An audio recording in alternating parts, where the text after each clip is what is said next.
So guys, hello and welcome. We'll continue with the chapter hydrogen. We had covered till the uses of dihydrogen in the previous lecture. That is hydrogen part 1. So you will find those videos in the playlist of Accelerator Academy, the inorganic chemistry playlist. So please check out that playlist. You will have the part 1 in that playlist. So let us continue from where we had left. So we had done till the uses of dihydrogen, right? So we had done till the use of dihydrogen. I hope that you guys had gone through the NCRT till now, and you had like marked the portion that I have done. So let us move to the next part. Okay. So let us move to the next part. So again, I would recommend you to keep your NCRT in front. So like as we proceed to the video, you can mark simultaneously.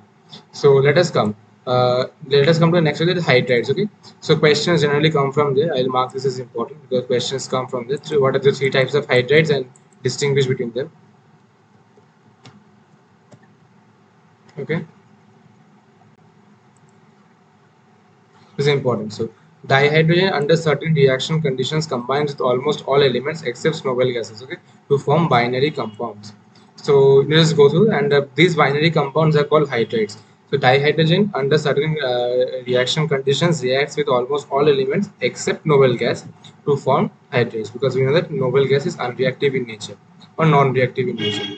Okay, so the hydrides are classified into three categories, that is the ionic or the saline or salt-like hydrides, the covalent or molecular hydrides, or the metallic or non-stoichiometric hydrides. So these three are important. So there are three types of hydrides we learn in class 12, that is ionic or saline or salt-like hydrides, covalent or molecular hydrides, metallic or non-stoichiometric hydrides. So I'll mark this as important here. So learn this thing. So remember this thing, okay? So ionic, covalent, and metallic hydrides, and also learn this name saline, molecular, or non-stoichiometric. You might, some schools might also trick you by this by giving the other names. So let us move on. So let us move on to the first kind of hydrate, that is the ionic, saline, or salt-like hydrates. So ionic or saline hydrates. So these are stoichiometric compounds of dihydrogen formed with the most of S block elements which are highly electropositive in character. Okay. So one of the main characteristics should be it should of the metal, like hydrogen doesn't form like with any compound, any molecule. Okay, so it should be highly electropositive in nature, and as we know that S block elements are highly electropositive in nature, so it forms hydrates. So, how a significant covalent character is found in the lighter metal hydrates such as lithium hydrate, beryllium hydrate, magnesium hydrate. In fact, beryllium hydrate and magnesium hydrate are polymeric in structure.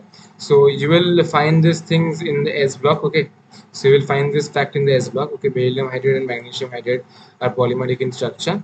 So the ionic hydrates are crystalline, non-volatile, non-conducting in solid state. However, their melts conduct electricity, and on electrolysis liberates dihydrogen gas at anode, which confirms the existence of hydrogen ion. Okay, so when a hydride is melted, it conducts electricity. So if it conducts electricity, then we can also perform electrolysis by that. So on electrolysis at anode, hydrogen is liberated. So H minus ions does exist because H minus ion on releasing an electron forms the dihydrogen. So it confirms the presence of hydrogen. Okay. So saline hydrides reacts violently with water producing dihydrogen gas. This thing is important here. So any saline hydride reacts violently with water forming dihydrogen gas. Okay, this is a characteristic test. So lithium hydride is rather unreactive at moderate temperature with O2 and Cl2. It is therefore used in the synthesis of other useful hydrides. Okay, so this thing is important here. It might come for 2 marks in your board exams.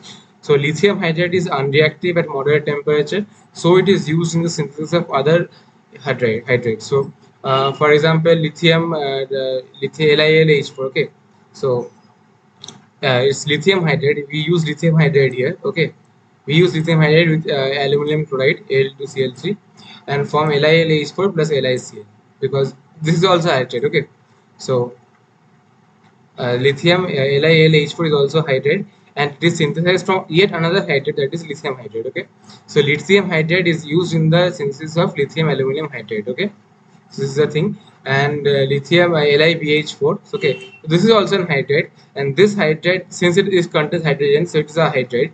So and this hydride is manufactured by using another hydride. So lithium, so you need to like remember that lithium hydride is unreactive. So it is rather unreactive at moderate temperature. So it is used in the synthesis of other useful hydrates. Okay.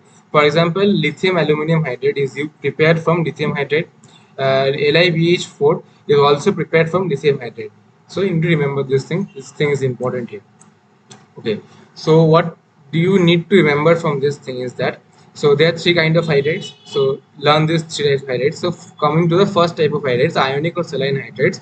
So first learn the definition. Okay, like first by definition I mean that from with which compounds hydrogen reacts to form ionic or saline hydrates. So s block elements are like group 1 and group 2 elements. Okay, like you will learn in the s block, so not to worry.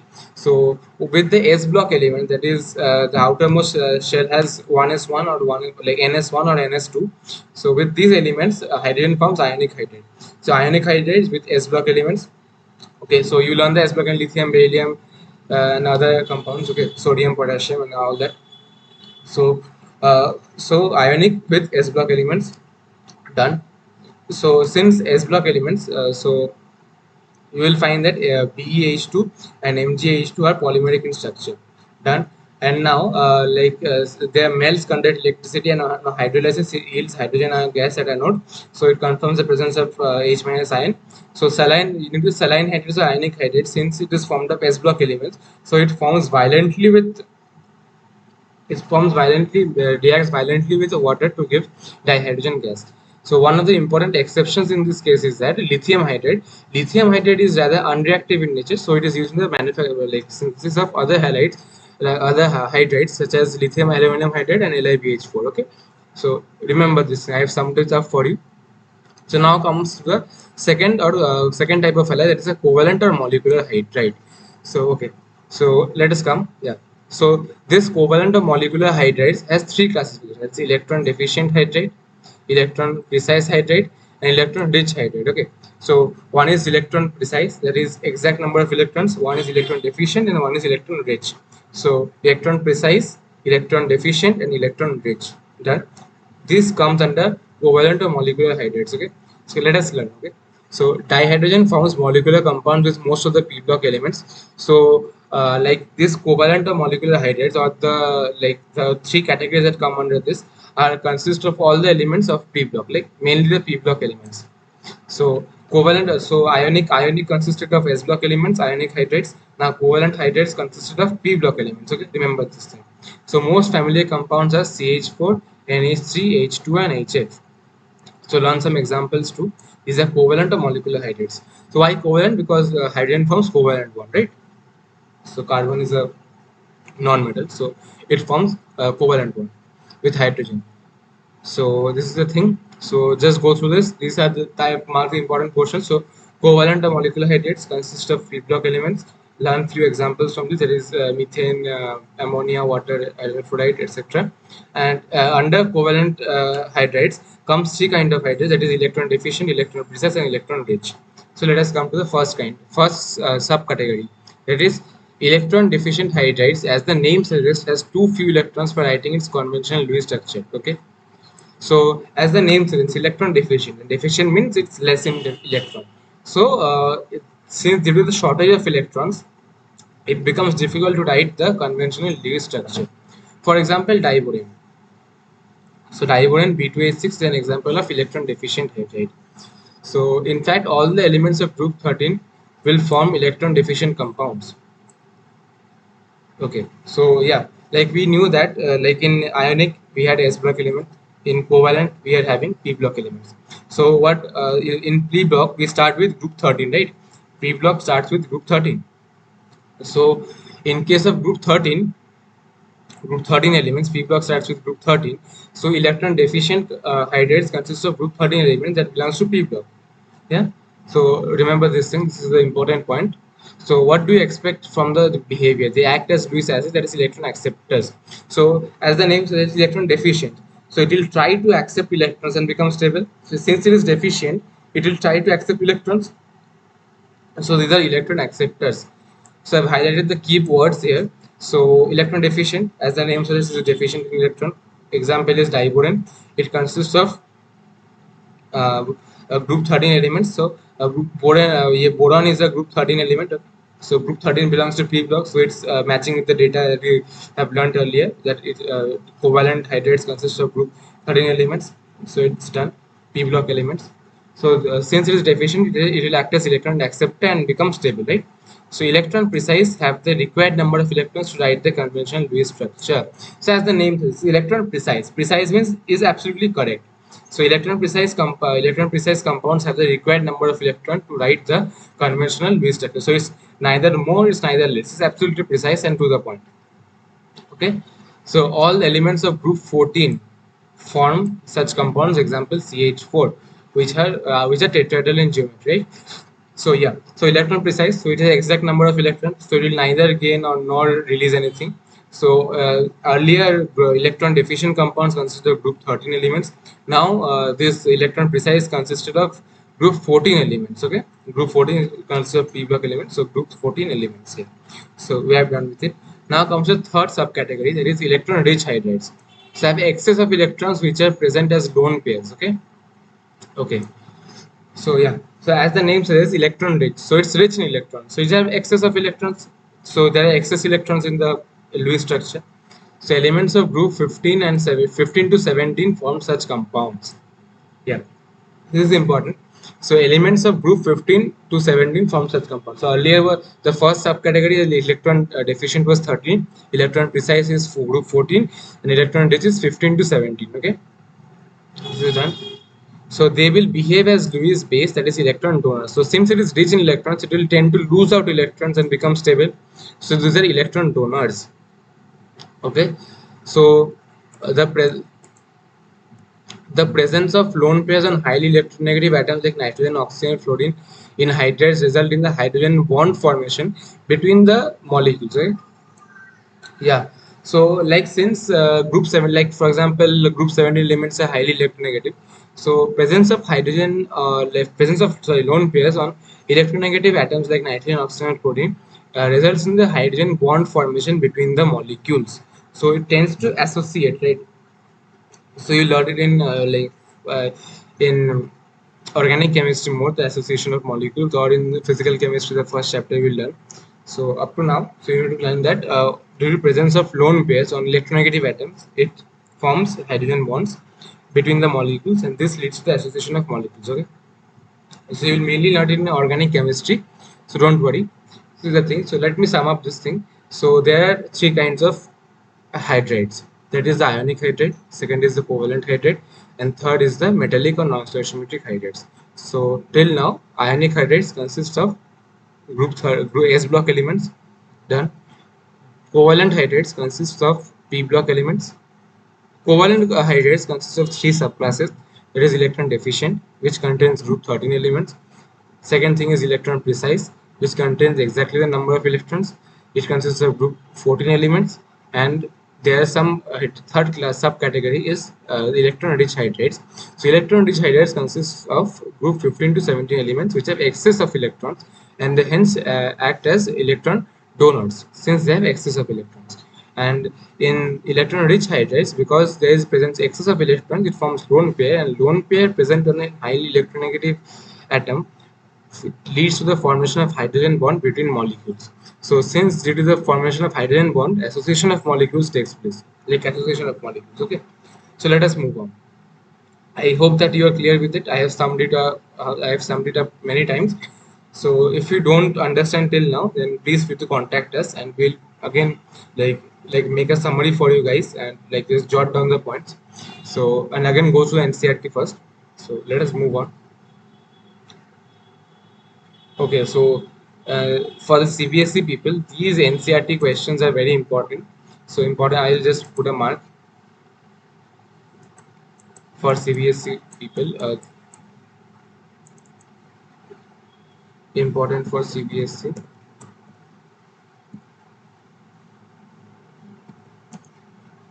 For CBSE.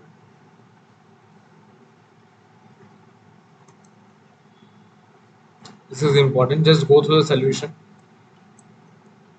So go through the solution. Okay.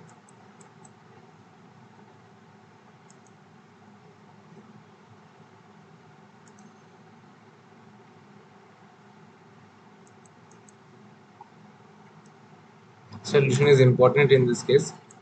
Okay.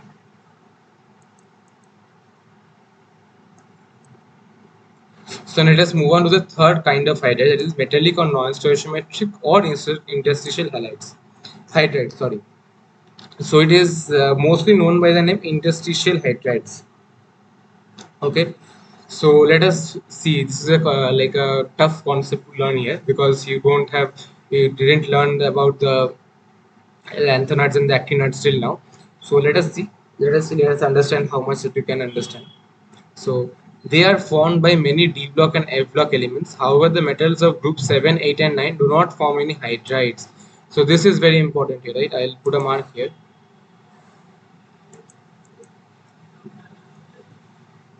Okay, this is important.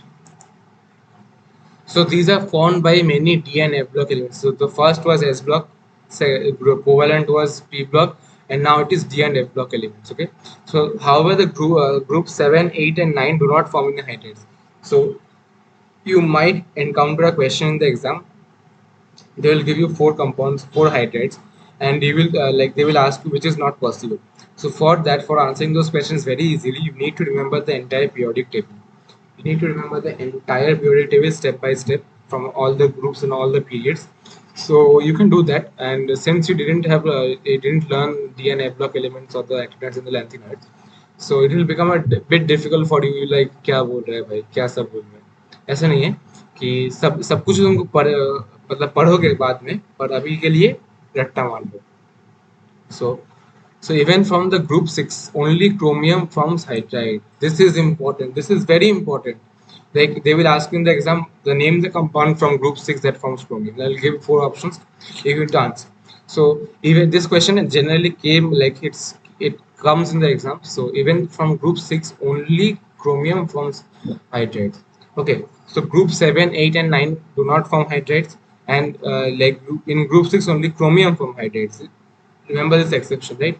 So these hydrides conduct heat and electricity, though not as effectively as the parent metal do. Okay. So like chromium, like the electrical conductivity of chromium is greater than its the electrical conductivity of hydride. Okay. So these are non-stoichiometric, right? These are non-stoichiometric. So metallic interstitial hydrides are non-stoichiometric in nature. So you will get to know what is non-stoichiometric. So see this example, or you can just see this example too. See all these examples. Okay. So you might know this thing, right? How like you can note the difference between this, right? So earlier you encountered lithium hydride, so LiH. So but here you see it's 2.87. It's not a whole number, it's in fractions. Okay. So and you guys will guess that how can an atom combine in fractions, and how, like we learned in class 10, it cannot form, it's not possible, it is not possible to the laws of chemistry. But my dear, it doesn't happen. It you will learn at a very high level there. So it does combine like this. These are non-stoichiometric compounds. So this happens. So so if you see encounter any hydride with not a whole number ratio, so you will you will quote that compound as a non-stoichiometric compound. Okay. So उसको बोल देना कि non-stoichiometric compound है. So this is the thing. So you just see this thing. These all are D and F block elements. Okay, titanium, zirconium. Okay, lanthanum, nickel, palladium. So we will find these are all D and F block elements. In these forms non-stoichiometric hydrides. Okay, questions generally don't come from this section. Okay, let's just ask this exception, right? So in group 6, which metal forms hydrides? It will be chromium. Chromium from hydrides. These things and examples are not so important. You don't need to remember this in 2.55 or 2.87 or 1.5 to 1.8. Don't need to remember all this. Only this thing is important here. Only this thing is important. Okay. So yeah, let us see. Just go through this. Earlier, it was thought that in these hydrides, hydrogen occupies interstices in the metallic lattice, producing distortion without any change in its state. सो सो ये जो line पढ़ा मैंने अभी तक, तो सबके सिर के ऊपर से जा रहा होगा. तो just don't be hopeless. So like you will learn this in the chapter solid state. So don't be like interstices and all the lattices. You'll encounter these terms in the solid state chapter, so don't be disheartened. Okay, just these questions don't generally come from there, like, okay, so just go through this. Okay, just go through this. So however, like, I'll just go through for you. So however, recent studies have shown that except for hydrides of nickel, palladium, cesium and actinium, other hydrides of this class have lattices from that of the different from that of the parent metal. The property of absorption of hydrogen on transition metal is widely used in catalytic reduction hydrogenation for the preparation of large number of compounds. Okay, so yeah, so you will like for example, like industry, you can imagine industries as small holes where you can like store the gases. Okay, so hydrogen is stored in those industries. Industries is small pockets or small holes in the metal, like you can like imagine like that, and in that holes like hydrogen is stored. So yeah, let us say important examples. Some of the metals like palladium and platinum can accommodate a very large volume of hydrogen and therefore can be used as a storage medium. This property has high potential for hydrogen storage as a source of energy. So yeah, this is very important here. So like palladium and platinum, they can store a very large volume of hydrogen and hence it can store large amount of energy. This is used as a storage media, and this property has high potential for hydrogen storage as a source of energy. So earlier we had learned in the first three lines of this chapter, that is written in italics. So hydrogen is seen as a future fuel, right? So, like, it can be stored, and storing hydrogen is not an easy job. So, the scientists are finding different ways for storing of hydrogen as a source of energy. So, we can do it by absorbing into platinum or palladium, these metals. So, interstices are small. You can imagine a small holes also. Still now, okay. Let us move on. Okay. So you all know this. It is not important. What you don't need to learn so much. Not important. You all know this. Just go through this. Okay, so I'm not going through this because it just wastes time. It's nothing to read from there. So physical properties of water, you also know, it's, you know, you all have tasted water, you all have seen water, so just go through this.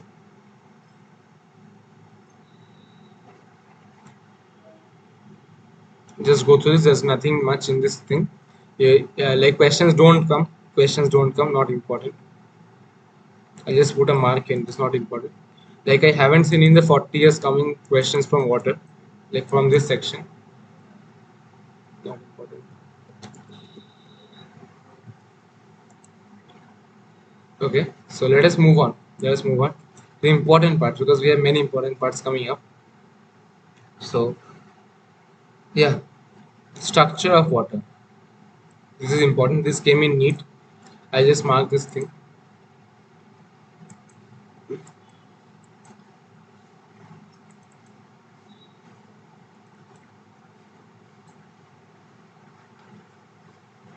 Let us see this thing.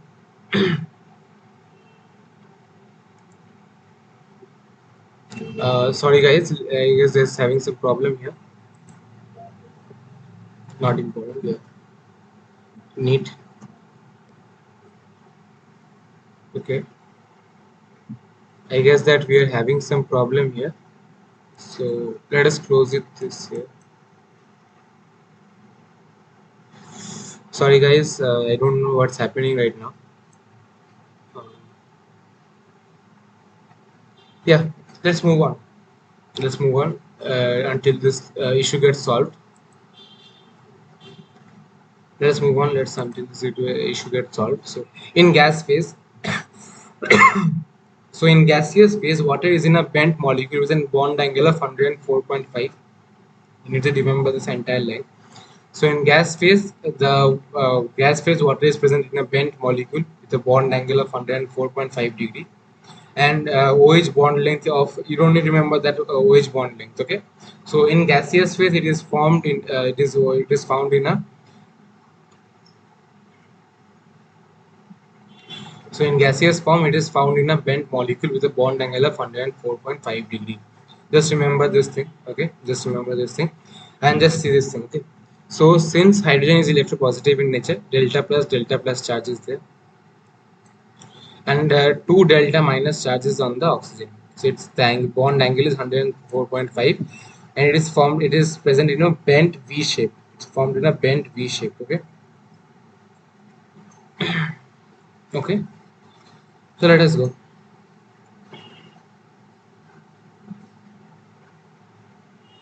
So let's move on to the structure of ice. Okay. Structure of ice is very important. Okay. Ice is a high order three-dimensional hydrogen bonded structure as shown in the figure. So you need not to draw any structure or remember any structure. Okay. So you need to remember that it contains hexagonal rings. So at atmospheric pressure, ice crystallizes in hexagonal form, but at very low temperature condenses to form cubic form. So the crystalline form of water is ice. At atmospheric pressure, ice crystallizes in hexagonal forms. At very low temperatures, condenses in cubic form. You might get like there's slight chance of getting a question from here. So it might condense like you might get a question. Just go through this because this is important.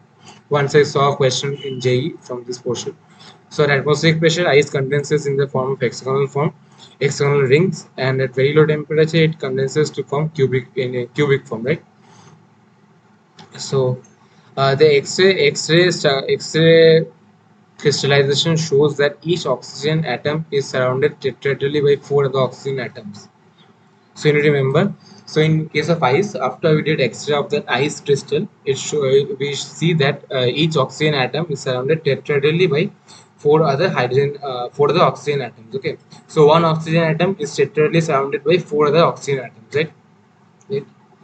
So hydrogen bonding gives the ice a rather open structure with wide holes. These wide holes can hold some other molecules of appropriate size interstitially. Okay, so a question came from here, since let's go through this. So hydrogen bonding gives ice a rather open type of structure with wide holes. Okay, so what is the formula of density? Right, density is mass by volume. So here you can understand that the volume inside ice is more. So if volume increases, what will happen? Density decreases. If volume, because volume and density are inversely proportional, so if volume increases, density decreases, and that is why you will observe ice floating on water. This is a very common give reason question. I will just mark it here.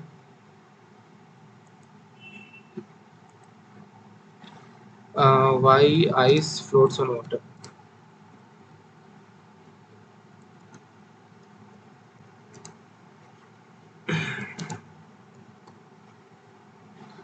So this is a very important question here.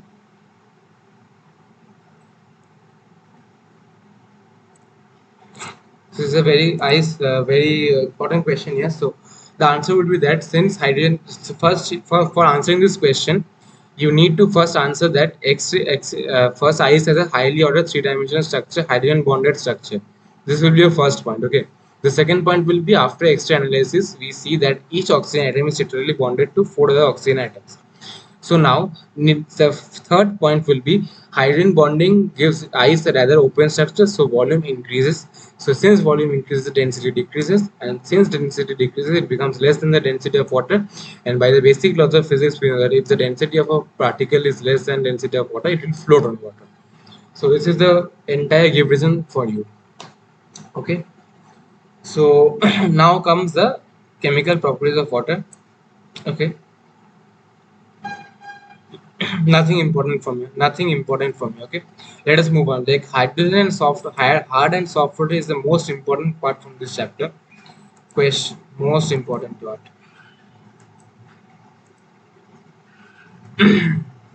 Like most important part.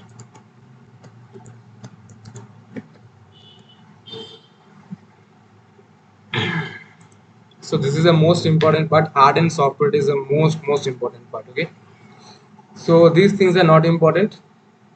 These things are not at all important, so I just mark it here.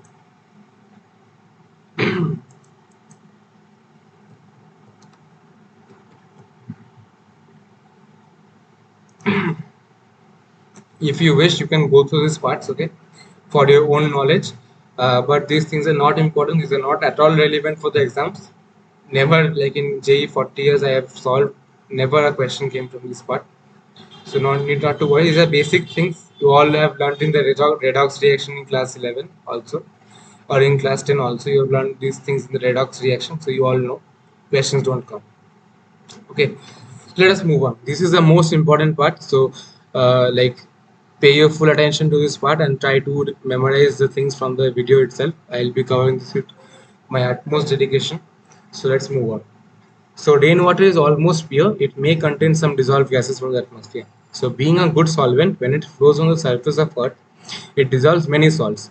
Presence of calcium and magnesium salts in the form of bicarbonates, chlorides, and sulfates in water makes it hard. Okay, so we find the reason for hardness. So presence of calcium and magnesium salts in the form of bicarbonate, chlorides, and sulfates makes the water hard. Okay, so hard doesn't mean that it's very solid, and if you throw it at your friend, the friend dies, nothing like that. So what a hard means, it contains salts of, like salts I mean, so calcium and magnesium salts in the form of bicarbonates, chlorides, and sulfates. Only these three, bicarbonates, chlorides, and sulfates of calcium and magnesium, makes the water hard. Memorize this one. So hard water does not lather with soap. So what is hard water? So hard water does not lather with soap. Water free from soluble salts of calcium and magnesium are called soft water. Okay. So opposite of hard is soft. So opposite, like water doesn't contain salts of hydrogen, calcium, and magnesium. So it is known as soft water. Okay. So it gives lather with soap. So I hope you can point out the difference here. So hard water doesn't give lather with soap. Soft water gives lather with soap easily. Done. Now comes like the what is hard water. So any water which contains calcium and magnesium salts in the form of bicarbonates, chlorides, and sulfates is called hard. And any water which doesn't contain these things are known as soft water. Okay, done. So let's elaborate on the hard water. So hard water forms scum precipitate with soap. Okay, so it forms soap. Like when you bath, you see some bulbula coming out or the foam that is coming out. So if you use hard water, that will not come. Okay. So soap containing sodium stearate. So this is the formula sodium stearate C17H35COONA. So reacts with hard water to precipitate out calcium and magnesium stearate. Okay, so soap containing sodium stearate. Okay, sodium stearate is a fatty acid. Like when sodium reacts with a salt of fatty acid, so it forms sodium stearate. Stearic acid, sorry. So stearic acid is a fatty acid. So sodium reacts with stearic acid, it forms sodium stearate. Reacts with hot water to give precipitate out calcium and magnesium. So sodium stearate reacts with calcium and magnesium ions. Okay, to give a salt of calcium and magnesium with 2Na plus, and that sodium like it gives a precipitate. Okay, so this salt of this, so calcium stearate or magnesium stearate is precipitated out. Okay, and it doesn't form precipitate with soap. Okay, or scum with soap. Okay, so hard water does form scum with soap. So this is the scum. Okay, or precipitate that is it forms. Okay, there is calcium or magnesium stearate. Okay, so let us move on. I hope this is clear. So hard water forms scum with soap. Soap containing sodium stearate, that is C17H35COONA, reacts with hard water to precipitate out calcium magnesium stearate. Okay, so it's sodium stearate when reacts with calcium magnesium salts. So that sodium gets exchanged. The sodium gets exchanged with calcium and magnesium, and it forms magnesium or calcium stearate, and sodium ion is precipitated out. And that stearate also, that's calcium and magnesium stearate is also precipitated out. So it is, since it doesn't form precipitate, okay, it is therefore unsuitable for laundry. It is harmful for boilers as well because of deposition of salt in the form of scale. So in large boilers in the textile industry, if this salts like get deposited at the base, the capacity reduces, and it also damages the internal machinery or the internal functional machineries of the boiler. So this thing is very dangerous for those industries. So yeah, this reduces the efficiency of the boiler. This is the reason.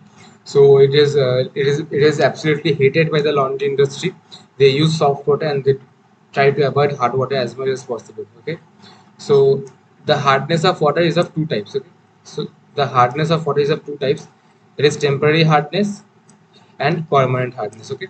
So hardness can be also be of two types. There is temporary hardness and permanent hardness. Okay. So let us see what is temporary hardness. Temporary hardness. So temporary hardness is due to the presence of magnesium and calcium hydrogen carbonate. So earlier we learned that hardness is caused by calcium and magnesium salts of type bicarbonate, sulfates, and chlorides. Okay, done. So temporary hardness is formed is due to the presence of calcium and magnesium bicarbonates or hydrogen carbonates. So temporary is due to hydrogen carbonate, and permanent is due to chlorides and sulfates. Okay. So temporary hardness is due to the presence of magnesium and calcium, hydrogen carbonates or bicarbonates. So how it can be removed? So this is a question, like these are real life problems. We are discussing here the real life problems. So the first question that might strike you is that how to remove the hardness of water, right? Like water might be hard, it might contain salts because it is not on in your hands that you will control the dissolving of salts, right? So it might also, there might also be a process to remove this thing. So let us see how to remove this thing. Okay, so by boiling. So during boiling, the soluble magnesium bicarbonate is converted to insoluble magnesium oxide, hydroxide, and calcium bicarbonate. Okay, and calcium bicarbonate is changed to insoluble calcium carbonate. This is because of high solubility products. Okay, okay, so let us see. So it contains bicarbonate. So when magnesium bicarbonate is boiled, it is converted into magnesium hydroxide. And when calcium bicarbonate is boiled, it's converted to calcium carbonate. So note the difference. So when magnesium bicarbonate is boiled, it forms magnesium hydroxide. But when calcium bicarbonate is boiled, it doesn't form calcium hydroxide. It forms calcium carbonate instead of forming calcium hydroxide. It forms calcium carbonate. So why this is this? This is because of high solubility product of magnesium hydroxide as compared to that of magnesium carbonate. Okay, so you might be thinking what is solubility product. You might learn this in chapter like class 11's chapter, that is solutions, like not solutions rather, like the ionic and the chemical equilibrium chapter. Sorry for that. So ionic and chemical equilibrium chapter. So you might get it from there. But if you don't know, like you just see our video, that is we'll put the description link in the description box. So go and like see the term what is high solubility product. So this is the thing, and there is you have to study the chapter equilibrium, ionic and chemical equilibrium to study to understand this concept. But just for now, for the time being, just note this thing. There is magnesium bicarbonate is converted to magnesium hydroxide, and calcium bicarbonate is calcium converted to calcium carbonate. Note the difference. This question came in JEE. This is very important. I'll just mark this here. JEE questions like come a lot from here. Okay, let us see. So okay, so this is the so these precipitates can be removed by filtration. So since both are insoluble, so magnesium hydroxide is also insoluble, calcium carbonate is also insoluble, so it can be removed by filtration. This is important. It can be removed by filtration also. Like it can be, it is removed by filtration, right? Sorry for the using can be. It is removed by filtration. So if you filter, like for example, if you mix sand in water, so this you can like you can remove that sand by filtration, right? In this case also, because sand is insoluble, so in this case the salt that is precipitated, that is also insoluble, right? So it can be removed by filtration. So magnesium bicarbonate, when heated, it forms magnesium hydroxide, that is precipitated, and calcium bicarbonate is heated, it forms calcium carbonate, which can also be filtered off. Done. Now comes the Clark's method. Okay, this is very important. This is very important here. So in this method, calculated amount of lime is added to hard water. So what is lime? Lime is not nimbu pani. So let us see what is lime. So it precipitates calcium carbonate and magnesium hydroxide, which can be filtered out. So what is lime? So its lime is calcium hydroxide, is also known as lime. Okay, calcium hydroxide is known as lime. So calcium hydroxide is known as lime. So in Clark's method, calculated an amount of calcium hydroxide is added to hard water. So what in hard water what contains? It contains bicarbonates of calcium and magnesium. So calcium and magnesium bicarbonates, when reacts with calcium hydroxide, it forms calcium carbonate. In both the cases, it forms calcium carbonate. In case of magnesium bicarbonate, forms calcium carbonate along with magnesium hydroxide, and both are insoluble. Calcium carbonate is also insoluble, magnesium hydroxide is also insoluble. So both can be filtered off, and like there's a soft water can be obtained that is free from calcium and magnesium salts. Okay, so you can just see this. So you need to remember two things in Clark's method. The calculated amount of lime or calcium hydroxide is added. So When we add calcium hydroxide, it forms calcium carbonate, and in case of magnesium carbonate, bicarbonate forms calcium carbonate along with magnesium hydroxide. So both are insoluble in nature. Calcium carbonate is also insoluble, magnesium hydroxide is also insoluble. So both can be filtered off. Okay, just remember the reaction. This is very important. This came in JEE. JEE. So this came in JEE. Okay. So let us move on, right? So earlier, these were the two methods of removing temporary hardness. So temporary hardness can be removed by Clark's method and one by boiling. Okay, in Clark's method, we use calcium hydroxide, and in boiling, we boil the thing, boil the salt, boil the hardwood, right? So now see what is permanent hardness. Okay, so this is permanent hardness. So it is due to the presence of soluble salts of magnesium and calcium in the form of magnesium and calcium in the form of chlorides, sulfates in water. So we had learned three types of salt, like three causes, right? It is bicarbonates, chlorides, and sulfates of calcium and magnesium, right? So now, in temporary hardness, we learned that it is due to bicarbonates of calcium and magnesium, and in permanent hardness, it is due to chlorides and sulfates of magnesium and calcium. So earlier it was bicarbonates, and now it is chlorides and sulfates. Okay, so this is important here. So permanent hardnesses cannot be removed by boiling. It can be removed by the following methods. So the earlier two methods were due to the for removing temporary hardness. So those methods will not work in this case. Okay. So those method will not work in this case. So this is the thing.